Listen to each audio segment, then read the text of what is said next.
Le concept Bigster, c'est une autre réponse à ce qui serait une voiture dans la catégorie C, qu'on dit, donc au-dessus d'un Duster de la marque Dacia. Donc une voiture avec un nouveau design, comme vous voyez un petit peu partout. Le design de Bigster se caractérise par être très simple, très direct, très honnête, avec de la fraîcheur et un esprit très ambitieux, un petit peu outdoor. Un véhicule en fait qui invite un petit peu à avoir des expériences à l'extérieur. Chez Dacia, on pense que la valeur de la temporalité et la robustesse sont des valeurs vraiment très, très importantes. La question que tout le monde se pose, c'est qu'est-ce qu'on va retrouver finalement sur un Bigster de série qui est présenté aujourd'hui ici sur le modèle qu'on a devant nos yeux? Si les équipes et moi-même on fait bien notre travail, je pense qu'on va retrouver dans les alentours, c'est toujours difficile de chiffres, mais dans les 90%, je pense.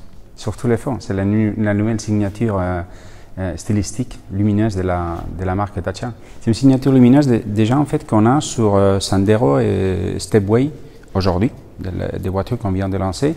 Mais là par contre, on pousse un petit peu plus, on le fait plus imposant, plus visible. Le design est tellement nouveau que ça méritait d'un nouveau logo. C'est un logo qui est très iconique, très facile à mémoriser, très moderne et qui est composé en fait de la D et la C des Dacia avec un effet miroir en horizontal et ça donne de la stabilité aussi. Ça donne une idée de ce que sera notre nouveau logo à l'avenir. Quel sera le premier modèle à hériter de ce logo? Bonne question, mais on n'est pas prêt encore à répondre. Pour un designer, vraiment, il n'y a pas des contraintes ou des avantages par rapport à une motorisation. Par contre, ce qui est très important, c'est les proportions de la plateforme. Et là, nous avons une plateforme qu'on appelle CMF-B qui nous permet d'avoir des proportions qui sont très robustes et qui donnent vraiment une attractivité extra à notre design. Ça, c'est la façon des Dacia de traduire un petit peu, ou de trouver une traduction de la modernité au niveau des choix des matériaux.